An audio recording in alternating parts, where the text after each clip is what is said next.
Welcome everyone to the Moisky News for March the 4th, 2020. Today, we're going to be discussing Jeremy Corbyn. Before that, there's a PMQ stream tonight, 9:30 PM GMT.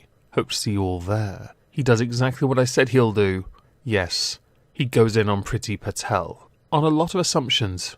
Yes, interesting. So, in a recent interview, Jeremy Corbyn made a thinly veiled comment. Okay, it was pretty blunt. With regards to his future, if, for example, his anointed successor, Rebecca Wrongdaly, is the winner of the leadership campaign, which I don't think she will be, but you never know. What would this position be under Rebecca Wrongdaly? Well, as I had actually originally stated last week and the week before, in fact, Shadow Foreign Secretary. It does, in fact, appeal to his, let's say, strengths, as opposed to leading a party, which is obviously something he is incapable of doing. This all came about after Rebecca said that she promised to offer Jeremy a front bench job if she won the Labour leadership contest. Jeremy Corbyn took the opportunity to also take a dig at rival Keir Starmer to come clean about funding and his campaign, something which Keir Starmer has actually said he will comply with the law, which, by the way, doesn't mean he has to yet. And that comment only came about because Lisa Nandy and Rebecca have both complained that Keir Starmer is going a bit slow on revealing who his main backers are until most party members have actually cast their vote, which he's allowed to do, oddly enough. More than 500,000 Labour members began voting last week to decide who replaces Jeremy Corbyn, with the voting closing on the 2nd of April.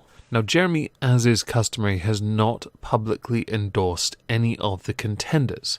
However, somewhat interestingly, he has pledged his absolute support for Rebecca Wrongdaly if she replaces him. The comments he made about being Foreign Secretary or Shadow Foreign Secretary came from the Islington Gazette, his constituency local paper. When he was asked which shadow cabinet role he would like, he said, "I think foreign policy actually, because I have spent my life on human rights, justice and environmental justice issues," which he is quite right on. I said it because it appeals to that aspect of him. Although I wouldn't actually let him be Foreign Secretary, Shadow seems best, because if he was Foreign Secretary, oh dear Lord, he's a gullible man who's gotten close to a few people I would consider undesirable, under the pretense of wanting to broker peace. I don't think it worked out any of those times. A prominent Corbyn critic, Labour MP Neil Coyle, has blasted Jeremy Corbyn for this, pointing out that voters told us to lose Jeremy in December in monumental numbers. Candidates should not be tending Corbyn's ego when voters told him to tend his allotment. Which, in truth, actually I think is the most accurate thing about this. At no point should Jeremy be anywhere near the front benches ever again. Not because he's not good or couldn't be good at something. No, it's far simpler.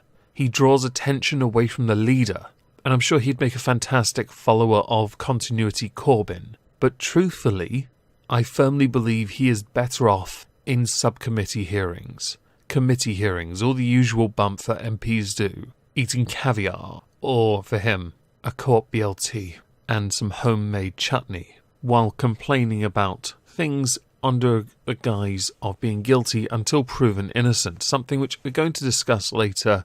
PMQs was cancer. With this, I'm intrigued to know what you think. Do you think Jeremy should be a shadow cabinet member? Or do you think, like I do, that he should go back to the back of the benches and let the party try and rebuild under whoever it is that becomes leader? In truth, it doesn't matter too much. Of the three, you're going to be hard-pressed to beat Boris anyway. The bullying thing that's going on, there's a chance for moral outrage, but realistically, an external investigation needs to take place. So how the Conservatives handle this will be a rather interesting and telling statement. This is all, by the way, relevant to PMQs. Corbyn said one or two things I do agree with. The rest was nonsense. Please do let me know down in the comments below. If I don't see you over on, well, here, tonight, 9:30 PM GMT, I hope you all have a fantastic day.